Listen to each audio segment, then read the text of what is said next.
Father will bless you, teach us your word in the name of Jesus. Today, the Lord will teach us on a topic that says mentality.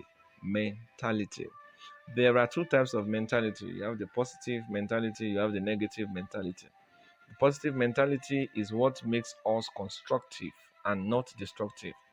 Both positive mentality, you know, with a positive mentality, you will become a problem solver. Many wealthy men that is recognized by the world today and those with a positive mentality.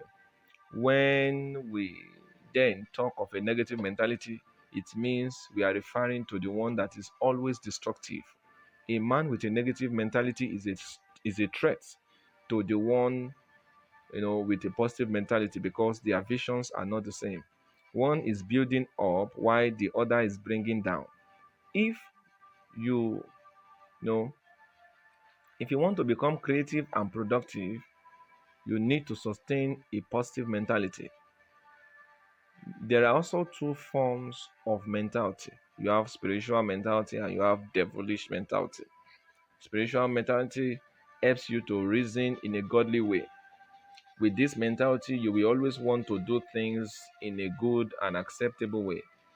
This one is what will help you to retain the knowledge of God in your life.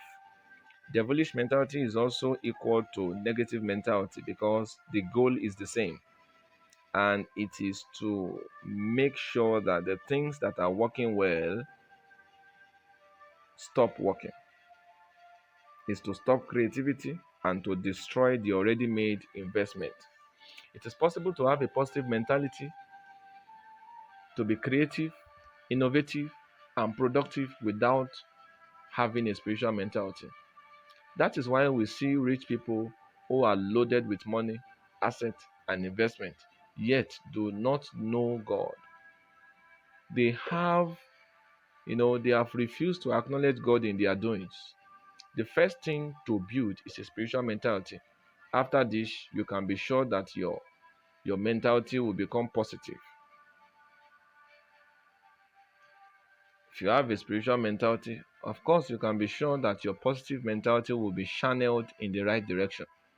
Many people with a positive mentality do not know what to do with it. So they channel it into things that is not profitable to God. Earthly, but not heavenly. They are too earthly conscious without having any consciousness of heaven. A spiritual, and this is because a spiritual mentality is lacking. Mentality is from the root word or the base word mental. Mental has to do with your mind and your reasoning.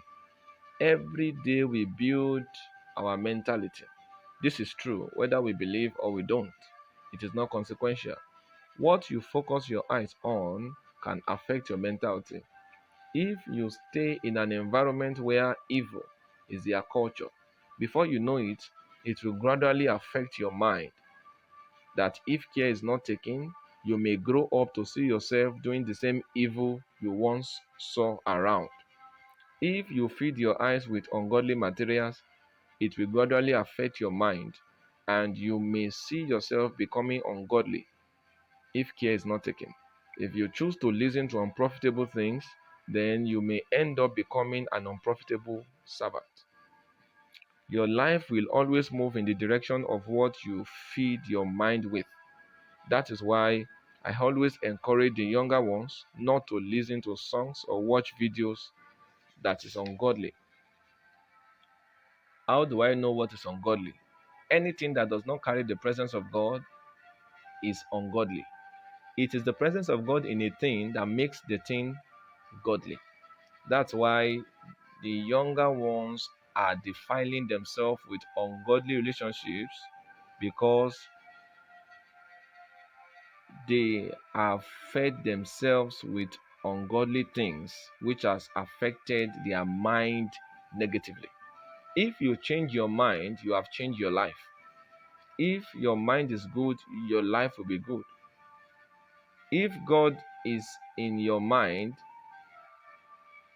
then people will see God in your life. If your mind is good, your life will be good. If your mind is positive, your life will be positive. If God is in you, If God is in your mind, then people will see God in your life. Remember, your mind controls what you think. Your your thoughts affect your actions, and your actions is what defines you. This is the wisdom of God. Don't sell it. Your mind controls what you think. Now, what you think becomes your thoughts, which will affect your actions, and your action is what defines you, because what you do constantly defines your personality. I pray the Lord will give us wisdom in the name of Jesus.